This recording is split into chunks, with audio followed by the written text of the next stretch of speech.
اللہ اکبر۔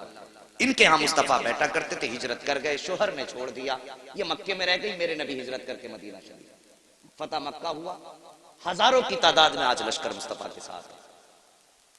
جب مکے میں سرکار داخل ہوئے نا تو سر اتنا جھکا تھا کہ آپ کی پیشانی اونٹ کی کوہان پر لگ رہی تھی، اتنا سر جھکا تھا۔ ہمیں تو گھمنڈ اتنا آ جاتا ہے، ذرا سی ممبریا کیا بن گئی، پوری دنیا کو سر پہ لیے گھوم رہے ہیں۔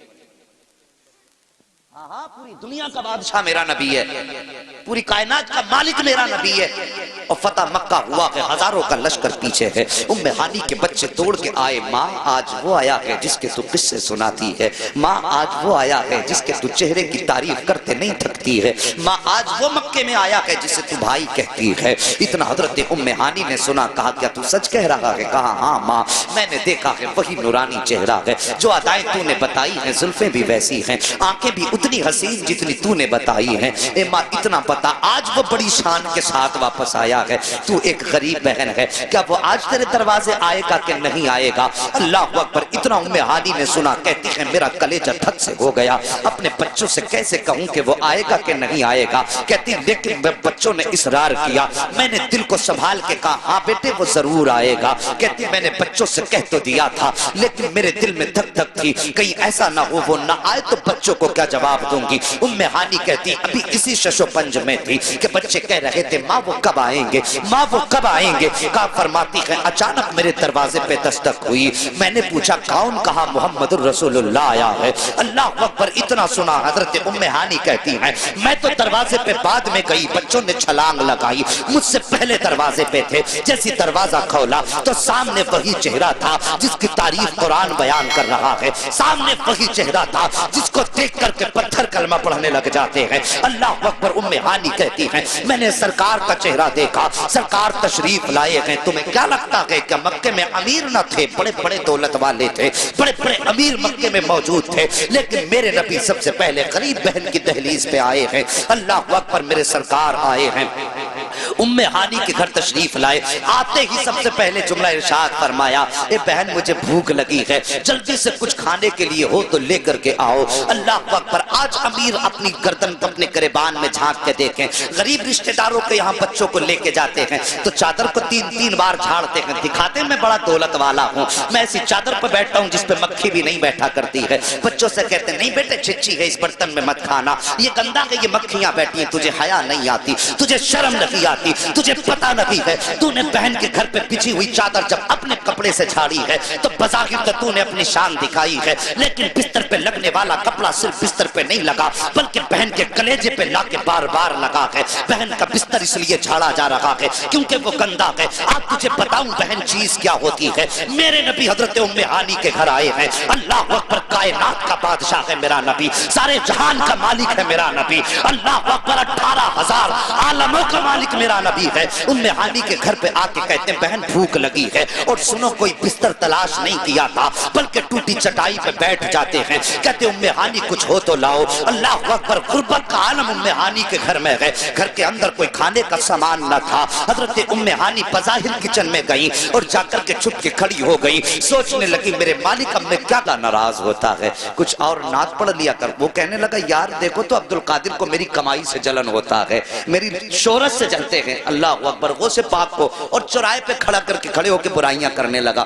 آج بھی کچھ لوگ ہوتے ہیں نا، ان سے کہہ دو کہ صاحب یہ کام نہ کرو تو کہتے ہیں نہیں جی تم تو میری برائی مجھ سے جلتے ہو، میری ترقی سے جلتے ہو۔ اللہ اکبر، ایسے ہی اس نے جواب دیا۔ وقت گزرتا گیا، لوگوں میں اس کی بڑی مقبولیت ہوئی، وہ پیسے کما کے لاتا تھا، گھر والے کھانا کھلا دیتے تھے، لاتا تھا کھلا دیتے تھے، لیکن یاد رکھو ہر چیز کی ایک عمر ہوتی ہے، اور صاحب کبھی یہ سوچ کے گناہ نہ کیا کرو کہ بڑھاپا آئے گا تو توبہ کر لیں گے، ابھی تو جوانی ہے، ابھی تو دیکھا ہی کیا ہے۔ نہیں جی، عمر کے کسی بھی حصے میں موت آ سکتی ہے، قسمت والے ہوتے ہیں جنہیں بڑھاپا ہاتھ آ جاتا ہے۔ اب تو دیکھا کہ سفید بالوں والے بستر پہ لیٹے رہتے ہیں اور جوان لوگوں کے جنازے گھروں سے ہم نے اٹھتے دیکھے ہیں۔ یار موت کی تیاری کر لو، موت کی تیاری کر لو، اللہ کے بندو موت کو دور نہ جانو، موت ہمارا پیچھا کر رہی ہے، ہم موت سے بھاگ رہے ہیں لیکن موت ہمارے پیچھے پیچھے ہے، ایک دن آ کے ہمیں پکڑ لے گی۔ اللہ اکبر۔ سرکار کو پاک فرماتے ہیں سن تو توبہ کر لے۔ اس نے کہا نہیں تم جلتے ہو میری ترقی سے، وقت بدلا، گلے میں اب اس کے بڑھاپے کے اثر آئے، آواز دبنے لگی،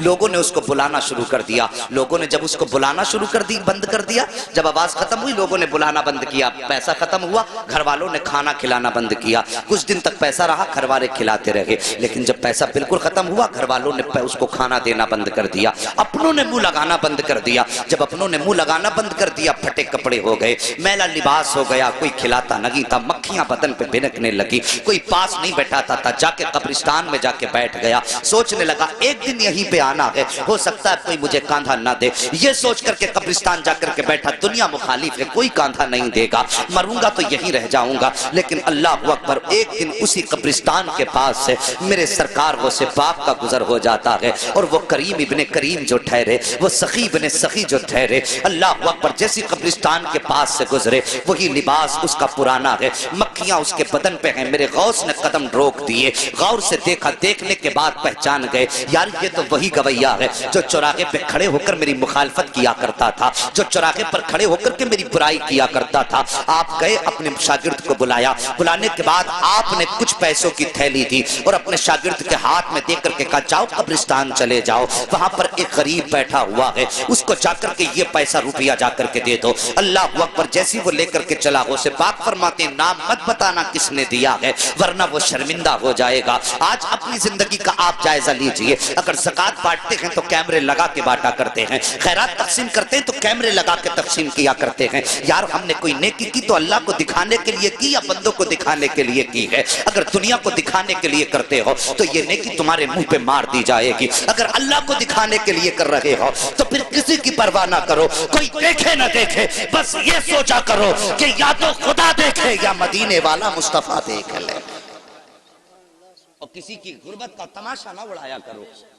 آج لائنیں لگتی ہیں، رمضان کا مہینہ آئے گا، خیرات بانٹیں گے دولت والے، اعلان کریں گے اس کی طرف سے کمبل بٹ رہے ہیں، وہ غریب جا کے بیٹھ جاتے ہیں، شرم نہیں آتی؟ انتظار کراتے ہو، آگے بڑھو، وقت بہت کم ہے ساقی۔ میں کہتا ہوں کوئی بھی کام کرنا ہو اللہ کی رضا کے لیے کیا کرو، ہمیں مرنا ہے، بس یہ یاد رکھو، ہمیں حسنین کے نانا کو منہ دکھانا ہے، مولا علی کا بھی سامنا کرنا ہے، صاحب ان کا سامنا کرنا ہے، کس منہ سے سامنا کرنا یہ تجھے اور مجھے سوچنا پڑے گا۔ سرکار غوث پاک فرماتے ہیں جا کے اسے بتانا مت کس نے دیا ہے۔ یہ آیا مرید لے کر کے، آنے کے بعد قبرستان میں اسی غریب کے ہاتھ میں جا کے جب تھیلی رکھی نا، اس نے یوں چہرہ اٹھایا اور دیکھ کے آنکھوں میں آنسو آ گئے، کہنے لگا یار یہ تو بتا دے، پورے شہر کے اندر کسی نے مجھے منہ تک نہیں لگایا، کوئی مجھے ایک وقت کا کھانا دینے تیار نہیں ہے، یہ بتا یہ اتنا احسان کس نے کر دیا ہے؟ کون ہے اتنا مہربان جو مجھ سے اتنا پیار کرتا ہے؟ شاگرد کہتا ہے مجھے دینے کا حکم ہے، بتانے کا حکم نہیں دیا گیا ہے۔ یہ کہہ کے شاگرد جب چلنے لگا، اس نے کہا ٹھہر مجھے پتا ہے۔ اللہ اکبر، جیسی وہ واپس آیا ہے، وہ مرید شاگرد آ گیا، سرکار غوث پاک پڑھانے میں مصروف ہیں، جب واپس آیا تو آ کر کے وہی فقیر بھکاری دروازے پہ کھڑا ہو گیا۔ میرے غوث اپنی جگہ سے اٹھ کے کھڑے ہو گئے، ہاں یہ آئینہ ہے آج کے پیروں کے لیے جن کے پاس غریبوں سے ملنے کا ٹائم نہیں ہوتا ہے، ان پیروں کے لیے جو امیروں کے یہاں پہ صبح و شام گزارا کرتے ہیں، غریب دروازے پہ آئے تو اسے ٹائم دے کے ٹال دیا کرتے ہیں، تجھے جمعرات میں آنا، تجھے پیر میں آنا ہے، امیر آ جائے تو آئیے استقبال کیا جاتا ہے۔ یار شرم کرو، تم کتنے بھی بڑے پیر ہو جاؤ، غوث پاک سے بڑے پیر نہیں ہو سکتے ہو۔ اخلاق دیکھو میرے غوث پاک کا، جیسے یہ غریب دروازے پر آیا ہے، آ کر کے میرے غوث نے دیکھا کھڑا ہے، اٹھ کے اپنی جگہ سے کھڑے ہو گئے اور فرماتے بتا اب بھی کچھ کمی رہ گئی ہے؟ اتنا سندا تھا، آنکھوں میں آنسو آئے، ہچکی بھر کے رونا شروع کر دیتا ہے۔ میرے غوث اپنی جگہ سے چلے ہیں، چلنے کے بعد اس کے پاس جا کے کھڑے ہو گئے۔ وہ کہتا ہے کہ سرکار میں تو یہ سوچ رہا تھا، ساری زندگی میں نے آپ کی مخالفت چوراہوں پر کی ہے، ساری زندگی میں نے چوراہوں پہ کھڑے ہو کے آپ کی برائی کی ہے، میں یہ سمجھتا تھا میرا دشمن اگر یہاں پہ کوئی سب سے بڑا ہے تو وہ آپ ہیں، لیکن میں سمجھ نہیں پایا تھا آپ اتنے بڑے سخی ہو، اتنے بڑے کریم ہو کہ میں یہ سمجھ نہیں پا رہا ہوں کہ آپ نے میری اتنی بڑی بڑی خطائیں معاف کر دی ہیں، اتنا سننا تھا۔ میرے غوث مسکرا کے کہتے ہیں بتا اور بھی کچھ چاہیے؟ اس نے کہا سرکار مجھے یاد ہے ایک بار جوانی میں مجھ سے کہا تھا کہ توبہ کر لے خدا راضی ہو جائے گا، میں نے آپ کی نہیں مانی تھی، اب بس اتنا بتائیے کیا آج توبہ کروں گا تو کیا میرے گناہ معاف ہو جائیں گے؟ میرے غوث مسکراتے ہیں اور کہتے ہیں لا ہاتھ بڑھا دے، ہاتھ میں میں ہاتھ دے دے، صرف توبہ سے گناہ کی معاف نہیں ہوں گے بلکہ اللہ تجھے محبوب بھی بنا لے گا۔ اس نے اتنا سنا ہے، تڑپ کے کہتا ہے سرکار کیا اتنا بڑا کرم بھی ہو سکتا ہے؟ میرے غوث کہتے ہیں ہاتھ بڑھا دے، توبہ کرنا تیرا کام ہے اور تجھ کو ولی بنا دینا یہ عبدالقادر جیلانی کا۔ نعرہ تکبیر، نعرہ رسالت، علماء اہل سنت، مسلک اعلی حضرت، جشن غوث الورا، نعرہ تکبیر، نعرہ رسالت۔ ہاں ہاں صاحب، انہوں نے تو رات دن کی برائی کرنے والوں کو معاف کر دیا، اب اپنے گریبان میں جھانک کے ذرا دیکھئے، اگر چوراہے پہ باپ بیٹے کو ڈانٹ دینا تو بیٹا کہتا ہے تم نے میری بے عزتی کر دی، اور پھر کئی دن تک باپ سے نہیں بولتا ہے۔ ہم نے تو بھائیوں کے بیچ ایسی دیواریں دیکھی ہیں یار، بھائی بھائی ہوتا ہے۔ اللہ کی قسم بھائی وہ نعمت ہے، جس دن یہ چلا جائے گا نا اس دن اس کی قدر معلوم ہوگی۔ اور تمہیں پتا کیا کہ بھائی کیا ہوتا ہے؟ اگر بھائی کی قدر جاننی ہے تو کوئی پوچھے میرے حسین سے کربلا کے میدان میں جب غازی عباس کی شہادت ہوئی تھی، میرے حسین نے یوں ہاتھ رکھ کے کہا تھا آج حسین کی کمر ٹوٹ گئی ہے، اور تجھے بھائی کی طاقت کا اندازہ نہیں ہے۔ آج بھائی بھائی کے خلاف کھڑا ہوا ہے۔ صاحب کب تک لڑو گے، کب تک لڑتے رہو گے؟ ہم نے تو اپنوں کو معاف کرنا نہیں سیکھا، انہوں نے تو دشمنوں کو بھی سینے سے لگایا ہے۔ پھر کیسے کہتے ہو غوث کا دامن نہیں چھوڑیں گے؟ اللہ اکبر۔ ہم نے یہاں تک دیکھا ہے حضرت جی، یہاں تک دیکھا ہے کہ بھائیوں کے اختلاف اتنے بڑھ جاتے ہیں کہ گھر کے اندر فنکشن ہوتا، ایک بھائی کے گھر میں فنکشن ہے، دوسرا بھائی دروازہ بند کر کے بیٹھا ہے، بھائی کے بچے پوچھ کے کہتے ہیں ابا بتائیے کیا چچا ہمیں منانے کے لیے آئیں گے؟ باپ کے بچے منہ زبان پہ ان بچوں کے لیے کوئی جواب نہیں ہوتا ہے، وہ سوچتا ہے ہاں کہتا ہوں اور بھائی نہ آیا تو بچوں کو کیا منہ دکھاؤں گا، اور اگر نہ کہتا ہوں تو بھائی بچے کہیں گے ابا جی آپ کے دل میں کوئی کمی ہے۔ مگر جب باپ پوچھتا کہ بچے پوچھتے ہیں بھائی آئے گا تو باپ ٹال دیا کرتا ہے۔ اور یار تمہارے بچے جب خوشیاں مناتے ہیں، تمہارے بھائیوں کی ناراضی کا نتیجہ یہ ہوتا ہے کہ تمہارے دروازے پر ایک کتا بھی چوڑے چمار بھی کھا کے چلے جاتے ہیں۔ اگر تمہارے دروازے پہ نہیں آیا تو اپنا بھائی نہیں آیا ہے۔ تم نے گاؤں کے پردھان کو منانے کے لیے، اپنے گھر لانے کے لیے اپنے پیر کی جوتیاں تک توڑ ڈالی ہیں، اگر نہیں پہنچے ہو تو بھائی کے دروازے تک نہیں پہنچے ہو، ایک بار اس کے دروازے پہ اگر چلے جاتے اور جا کے اتنا کہہ دیتے بھائی مجھ سے غلطی ہو گئی ہے، اللہ کی قسم کھا کے کہتا ہوں جہاں یہ دنیا کے دولت والے تم سے 70 چکر لگواتے ہیں، یہ تیرا اپنا بھائی ہے، ایک بار دروازہ تو کھٹکھٹا کے دیکھ لیتا، اور تو نے کتنی بھی بڑی اس بھائی کے خلاف سازش کی تھی، ایک بار اتنا کہہ دیتا کہ بھائی خطا ہو گئی ہے، پھر اس کی آنکھوں میں دیکھتا ماں کی ممتا بھی نظر آتی، باپ کی شفقتیں بھی دکھائی دیتی، خاندان کی محبتیں بھی دکھائی دیتی، اور خون کا ابال بھی دکھائی دیتا۔ وہ کہتا یار چھوڑ دے، جب تو دروازے پہ آ گیا ہے میں نے تجھے معاف کر دیا ہے، تم مجھے معاف کر دے۔ جب تمہاری یہ ملاقات ہوتی تم مدینے سے صدا آتی، اور دونوں بھائیوں ایک دوسرے کو معاف کر کے تم نے مجھے خوش کر دیا ہے۔ جب یہ مدینے والا کہتا تو رب فرما دیتا جب تم نے مصطفیٰ کو خوش کر دیا ہے میں نے تم کو معافی کا پروانہ عطا فرما دیا۔ ہاں ہمیں تو جنت بھی اگر چاہیے۔ یا رسول اللہ زندہ آباد، ہمیں تو زندہ آباد، زندہ آباد۔ ہمیں تو جنت بھی وہ چاہیے جو مولوی 100 روپے لے کے جنت بانٹ کے چلا جائے۔ جنت کیا مولوی کے باپ کی ہے؟ مجھے نہیں آتا یہ کہنا کہ ایک رات جلسہ کرا تو جنتی ہو جاؤ گے۔ ہاں ہاں وہ بات اپنی جگہ صحیح ہے، کوئی ایک نیکی اگر کام آ گئی تو بخشش کے لیے کافی ہو جائے گی، لیکن ٹھیکہ نہیں، گارنٹی نہیں۔ یہ بات یاد رکھنا کہ زندگی میں ایک جلسہ ہو اس میں آ کے سن لی اور پورے سال خرافاتیں کرتے رہے، پھر ایسے جلسوں کا نتیجہ کیا؟ آج آ کے بیٹھے کچھ حاصل کر کے جاؤ۔ میرے غوث نے تو دشمن کو بھی معاف کر دیا، پھر ہم اپنے بھائی کو معاف کرنے کی ہمت کیوں نہیں رکھتے؟ اور سوچو ذرا، دل پہ ہاتھ رکھ کے سوچو، جب میرے نبی کے پتھر مارے نا ظالموں نے تو صحابہ کہتے تھے آقا اب تو پانی سر سے اوپر ہو گیا ہے، اب بد دعا کر ہی دیجئے۔ نبوت والے ہاتھ اٹھے، صحابہ کہتے ہیں ہم سوچنے لگے، ہم آقا کے چہرے پہ نگاہیں جم گئیں، آج نبی بد دعا کریں گے وہ کفر ہمیشہ کے لیے ختم ہو جائے گا۔ صحابہ فرماتے ہم نے دیکھا نبوت والے وہ ہونٹ ہلے جن کے بارے میں میرے امام نے مسکرا کے کہا پتلی پتلی گلے قدس کی پتیاں، ان لبوں کی نزاکت پہ لاکھوں سلام۔ صحابہ فرماتے جب وہ ہونٹ کھلے نا ہم حیرت میں رہ گئے، نبی نے بد دعا نہیں کی بلکہ جملہ نکلا اللہ یہ مجھے پہچانتے نہیں تو ان کو میری پہچان عطا فرما دے، اللہ اکبر. یہ دیکھو یہ نبی ہیں, ہم نے اس نبی کا کلمہ پڑھا ہے جس نے دشمن کو سینے سے لگایا, اور پھر ہم کس کھیت کی مولی ہیں. میرے نبی نے یہی تو دین دیا تھا, معاف کرنے والا بدلہ لینے والے سے زیادہ طاقتور ہوتا ہے. اگر تم سے کسی کا دل ٹوٹا ہے تو یار اپنی انا مٹی میں ملا دو, بس صرف مصطفیٰ کی رضا کے لیے. میں کچھ نہیں کہتا تم سے, صرف مصطفیٰ کی رضا کے لیے.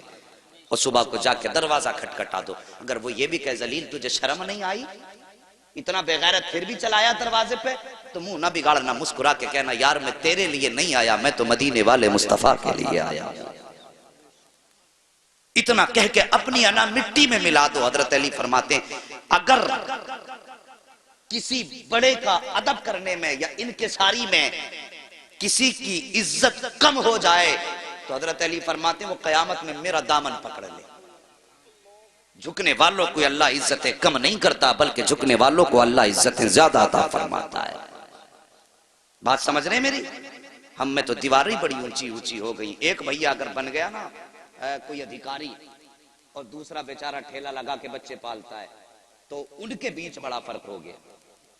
وہ سوچ یار تجھے اللہ نے اگر ادھیکاری بنا دیا, تیری 60,000 یا 90,000 تنخواہ ہے, تو سوچ وہی خدا اگر چاہتا تو تجھے ٹھیلے پہ لگا دیتا, اور جسے ٹھیلے پہ لگایا اسے اس پوسٹ پہ بیٹھا دیتا. پھر بتا تیرا کیا ہے اس میں؟ اللہ نے زندگی دی ہے, اگر امیر بھی ہو نا تو غریبوں کو نبھا کے چلو. میرے غوث پاک رضی اللہ تعالیٰ عنہ حج کے سفر کے لیے روانہ ہوئے. شور ہو گیا پورے بغداد میں, سرکار غوث پاک حج کے لیے جا رہے ہیں. آپ دیکھیے حضور حسن میاں آئے, خبر ہو جائے حسن میاں آ رہے ہیں, کتنی بھیڑ لگ جاتی ہے کہ نہیں لگتی, کہ نہیں لگتی؟ بہت بھیڑ لگتی. اور پھر اگر پتہ چل جائے تاج الشریعہ آ رہے ہیں, پھر تو میدان چھوٹے پڑ جاتے. سوچو اگر تاج الشریعہ کا یہ عالم ہے, اور جب لوگوں کو پتہ چل جائے کہ بغداد والے غوث حج کے لیے جا رہے ہیں, پھر کیا عالم ہوگا؟ بھیڑ لگنے لگی. اللہ اکبر. سبق حاصل کرو زندگی سے, بھیڑ لگنے لگی, بہت بڑا قافلہ ہو گیا. جب چلنے لگا تو ظاہر ہے پہلے کوئی ہوائی جہاز تو تھے نہیں, نہ بسیں تھی, وہ چوپایوں والی سواریوں پہ لوگ سفر کیا کرتے تھے. یہی تھا نا, سفر کرتے تھے. جب سفر کرتے تھے پیدل تو پھر راستے میں پڑاؤ بھی پڑنا یہ بھی ضروری تھا, ٹھہرنا آرام کرنا.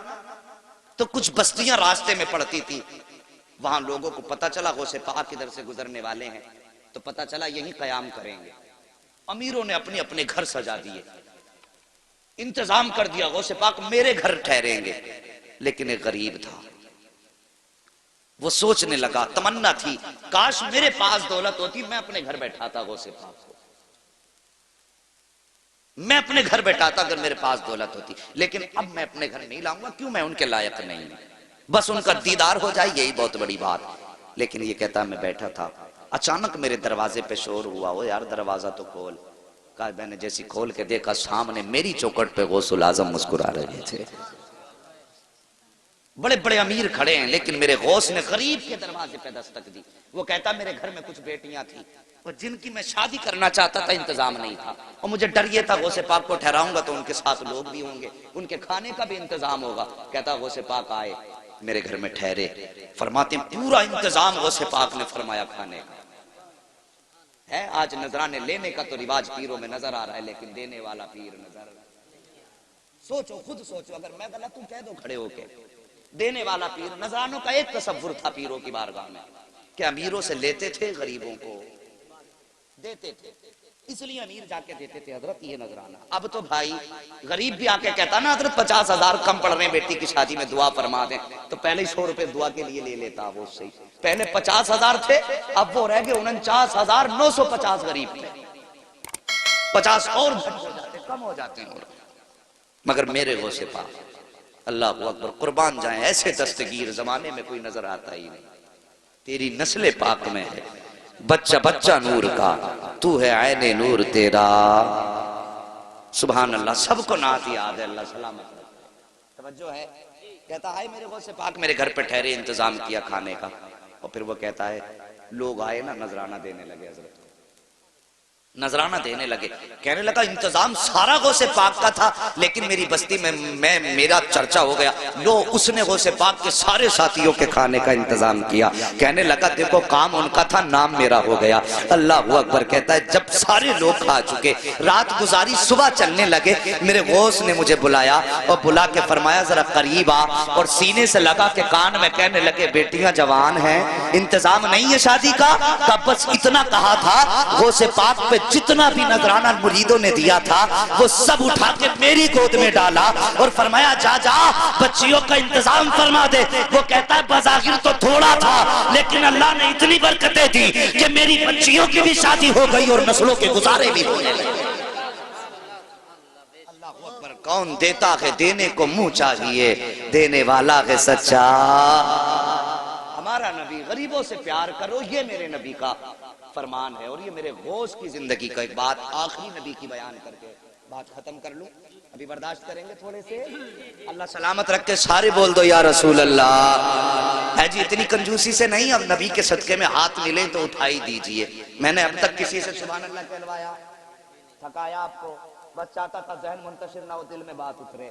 لیکن اب ذرا بیداری دکھائیے اور بولیے یا رسول اللہ. اللہ سلامت رکھے. بس توجہ کیجئے میرے نبی نے غریب پروری کیسی فرمائی. توجہ کرنا بس 10 منٹ رہ گئے. خیریت ہیں پیچھے والے لوگ؟ ٹھنڈی ہوا تو نہیں لگ رہی ہے؟ کوئی بات نہیں یہاں ٹھنڈی برداشت کر لو. قیامت میں گرمی سے غوث پاک بچا لیں گے انشاءاللہ. توجہ ہے میرے نبی. اللہ اکبر. اتنا غریب پرور قربان جاؤں. ہمیں تو دولت پہ بو ہے گھمنڈ ہے دولت کا.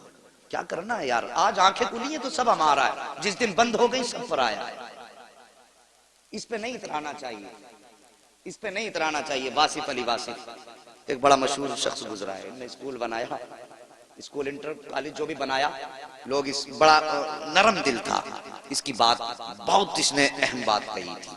اس نے لوگوں نے اس کے پاس آتے ایڈمیشن کرانے کے لیے تو لوگ کہتے کہ صاحب غریب ہیں فیس نہیں دے پائیں گے. تو کہتا تھا چلو معاف کر دیں. کوئی آ کے کہتا غریب ہے فیس نہیں دے پائیں گے تو لوگ کہتے تھے پھر کہتا معاف کر دی. جو اس کا پرنسپل تھا اس نے کہا سر اگر ایسے ہی معاف کرتے رہیں گے تو دھندا کیسے چلے گا. اس ٹائم تو کمائی کا سب سے اچھا سسٹم ہے. اسپتال بنا لو یا کالج بنا لو. سب سے تیز امیر ہونے والا سسٹم کالج بنا لو یا اسپتال بنا لو. کوئی فیس نہیں. کتنا لے لیں کتنا دے دیں کچھ پتا نہیں ہے. توجہ ہے. ہاں برا مت ماننا اگر کسی کا اسکول ہو تو نصیحت حاصل کرنا. واصف علی واصف سے پرنسپل نے کہا کہ اگر سر ایسی معاف کرتے رہے تو دھندا کیسے چلے گا. اس نے کہا یہ اسکول میں نے پیسہ کمانے کے لیے نہیں بنایا. کہا پھر کہا میں نے یہ جو لوگ بھیجے ہیں فری کیے ہیں اس لیے نہیں کہ یہ لوگ میرے اسکول کو پیسہ دیں بلکہ اس نے کہا تھا میں اس لیے فیس معاف کر رہا ہوں تاکہ یہ لوگ میرے جنازے میں شامل ہو جائیں. یاد رکھنا اس بات. بہت بڑی بات اس نے کہی تھی. یہ میں اپنے جنازے کی بھیڑ بڑھا رہا ہوں. کوئی مہربانی نہیں کر رہا ہوں. جنازے کی بھیڑ بڑھا رہا ہوں. پتہ چلا اچھے عمل کرو گے تو بھیڑ اچھی ہوگی. لیکن یہ بھی ہوتا ہے پدھان مرے تھے کتا مرا پدھان کا تو پورا گاؤں تھا. پدھان مرے تو آدھا بھی گاؤں نہیں تھا. اس لیے کہ وہاں تو پدھان کو منہ دکھانے گئے تھے. اب جب پدھان ہی مر گئے تو پھر کسے منہ دکھانے جاتے. سمجھ رہے نا میری بات. یہ محاورہ ہے. اگر کوئی برادری یہاں پدھانوں کی ہو تو برا مت ماننا تھا مولوی ہمیں ہے جی. بس سمجھانا چاہتا ہوں کہ جب تک آنکھیں کھلی ہیں تب تک ہمارا ہے. آنکھیں بند ہوئی تو سب پر آیا. سب پر آیا. آؤ رب کے قریب ہو جاؤ. اپنے مصطفیٰ کے قریب ہو جاؤ. یہ زندگی کا سب سے اہم مشغلہ ہے کہ ہم مصطفیٰ کے قریب ہو جائیں. ہم تو غریب رشتہ داروں کو اپنانے سے انکار کر دیتے. اگر کہا جائے کہ یار تجھے اللہ نے اتنی دولت دی ہے تیری بہن غریب ہے اسی کی بیٹی لے آ گھر میں مدد کر دے اس کی تو کہتا ہے کہ یار مدد کر تو دی 4 لاکھ دے رہا ہوں. اور ظالم تیرے 4 لاکھ سے کیا مدد ہو جائے گی. اللہ نے تجھے دولت دی ہے چلا جا بہن کے دروازے پہ جھولی پھیلا کے کہہ دے بہن اپنی بیٹی میری جھولی میں ڈال دے. اللہ کی قسم کھا کے کہتا ہوں خالی ہاتھ بہن کی بیٹی بھی آ کے لائے گا. میں یہ نہیں جانتا دنیا کیا کہے گی. تیرے برادری والے کیا کہیں گے گاؤں والے کیا کہیں گے. یہ کچھ بھی کہیں لیکن خدا کی قسم تو گھر بعد میں آئے گا مدینے والے کا سلام تیرے نام پہلے آ چکا ہے. یہ کیا کرو. ہم تو غریبوں کو اپناتے ہی نہیں. فتح مکہ ہوا, میرے نبی مکہ شریف میں تشریف لائے. توجہ ہے, مکہ میں تشریف لائے. حضرت ام ہانی میرے نبی کی چچا زاد بہن, حضرت علی کی سگی بہن, حضرت ام سارے بولو ام ہانی, جن کے گھر سے نبی معراج میں گئے. آقا کریم ہجرت سے پہلے انہی کے گھر آ کے بستر پہ لیٹ جایا کرتے تھے. پسینہ آتا تھا نا تو حضرت ام ہانی بوتل میں بھرتی تھی, شیشیوں میں. بچے کہتے تھے امی کیا کر رہی ہو؟ بچے کہتے تھے, پوچھا کرتے تھے کیا ہے یہ؟ کہا مصطفیٰ کے بدن کی خوشبو اکٹھا کر رہے ہیں. کھانے کے لیے پیش کروں, بنانے کے لیے کچھ بھی نہیں ہے, مگر میرا نبی جو دلوں کے حال جانتا ہے. ارے یار دل کیا چیز ہے؟ نبی تو وہ ہے کہ اور کوئی غیب کیا, تم سے نہا ہو بھلا جب نہ خدا ہی چھپا, تم پہ کروڑوں درود. اللہ اکبر, دل کا حال جانا بہن کا. آقا فرماتے ام ہانی کچھ بنانے کی کوشش نہ کرنا, جو رکھا ہو وہی لے کے آ جاؤ. اتنا سنا ام ہانی کے دل میں دل آیا. کہتی ہیں ایک چوکا ٹکڑا تھا روٹی کا جو سوکھا ہوا تھا, تھوڑا سرکہ رکھا ہوا تھا, میں نے پیالی میں لیا, مصطفیٰ کی بارگاہ میں حاضر ہوئی. میرے نبی نے سامنے رکھا اور اس ٹوٹے ہوئے سوکھے ٹکڑے کو سرکے میں بھگویا اور بھگونے کے بعد منہ میں رکھا. ام ہانی کہتی ہے میں نے مصطفیٰ کا چہرہ دیکھا, چبانے میں تکلیف تو ہو رہی تھی لیکن نبوت کی پیشانی پہ کوئی شکن نہیں تھی. سرکار چباتے جا رہے تھے, مسکراتے جا رہے تھے. یہ نہیں کہا تھا بہن یہ سخت زیادہ ہے, یہ نہیں کہا تھا بہن حلق سے نہیں اتر رہا ہے. ام ہانی کہتی ہے میں محسوس کر رہی تھی کہ اس کو چبانے میں بھی مصطفیٰ کو تکلیف ہو رہی ہے, حلق سے اتارنے میں بھی تکلیف ہو رہی ہے, لیکن میرے نبی مسکرا رہے ہیں. ام ہانی کہتی ہیں بڑی مشکل سے میرے سرکار نے وہ لقمے حلق کے نیچے اتارے, اور اتارنے کے بعد یہ نہیں کہا تھا تو نے کیا کھلایا ہے, یہ کیا آگے رکھ دیا, بلکہ مسکرا کے کہتے ہیں ام ہانی تجھے کیا بتاؤں آج کون سی لذت تیرے کھانے میں آئی ہے. کہتے ام ہانی جو برسوں پہلے تیرے دسترخوان پہ لذت آئی تھی, آج برسوں کے بعد محمد کو وہ تیرے دسترخوان پہ اللہ نے لذت عطا فرمائی.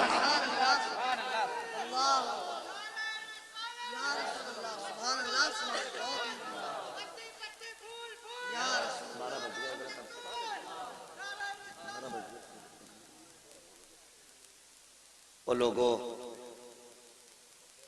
میرے نبی اللہ اکبر غوث پاک کی محفل میں بیٹھے ہو تو آج میرے غوث کی طرف سے یہ تحفہ سمجھ کے لے جاؤ. جب تک جئیں گے اپنے غریب رشتہ داروں کو نبھاتے رہیں گے. بولو انشاءاللہ.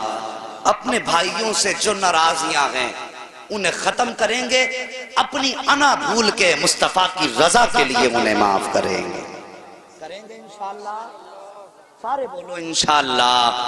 اگر اتنا کر لیا تو میں سمجھوں گا میرا آنا قبول, تمہارا برانا قبول ہے, ورنہ کچھ بھی نہیں. ثواب تو ذکر کا مل ہی جائے گا. بس صاحب اپنوں کو سینے سے لگاؤ, اپنوں کو قریب لاؤ. اور پیروں کے لیے میں نظریہ فکر دیتا ہوں. میرے غوث غریب کے چوکھٹ پہ ٹھہرے, میرے نبی سب سے پہلے غریب بہن کے دروازے پر آئے. اگر وقت ہوتا تو اور بھی ایک آدھ مثال ایسی رکھتا. اللہ اکبر.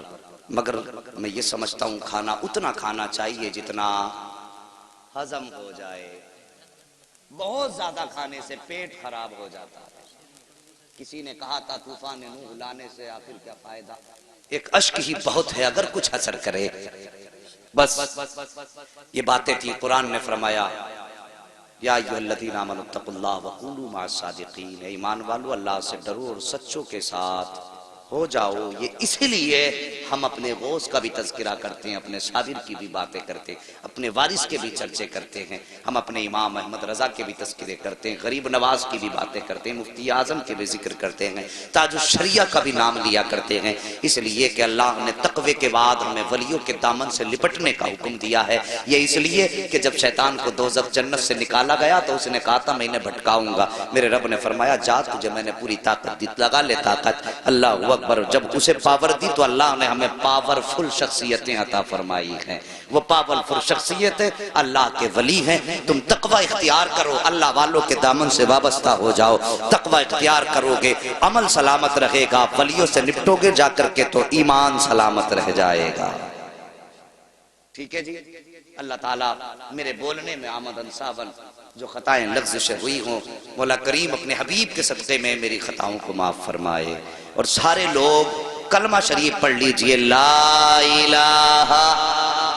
دیکھیں اب ایمانداری سے زور سے پڑھ لو, اب کنجوسی نہیں دیجیے ہے جی. تو جو نہیں بولا وہ آپ بول جائے, اگر اب بھی نہیں بولا تو پھر مجھے اب جانے کے بعد بھی تکلیف ہوگی کہ یار کلمہ بھی اتنا آہستہ پڑھ رہے تھے جیسے مسجد میں تیجا ہو رہا تھا. پڑھیے ذرا, لگنا چاہیے سونے والوں کو کہ وہاں مجمع تھا. اتنی زور سے کلمہ پڑھو لا الہ الا اللہ محمد رسول اللہ. بچوں ہوئے اغلاط ان کو معاف فرمائے رب کائنات. زندگی نے دیا ساتھ تو پھر ہوگی ملاقات, چمن رہا تو پھول کھلیں گے, زندگی رہی تو پھر ملیں گے. مسافر ہیں ہم بھی, مسافر ہو تم بھی, کسی موڑ پر پھر ملاقات ہوگی. فقیران آئے صدا کر چلے, سدا خوش رہو یہ دعا کر چلے. یہ خلیر کمیٹی زندہ باد, پائندہ باد. اللہ تعالیٰ ان بچوں کو آنے والے دور میں عظیم الشان کانفرنس کرنے کی توفیق عطا فرمائے اور پوری امت مسلمہ کو ان کے شانے سے شانہ ملا کر چلنے کی توفیق عطا فرمائے. آپ جل سے خوب کرائیے, لیکن مولوی کو بلا کے بس یہ کہنا کہ یار ہم نے فضیلتیں بہت سن لی, وہ باتیں بتا جا جو ہمارے اندر کمیاں ہوں, ہمیں ہمارا آئینہ دکھا جا, تاکہ آپ کے جلسے کا بھی کچھ فائدہ ہو جائے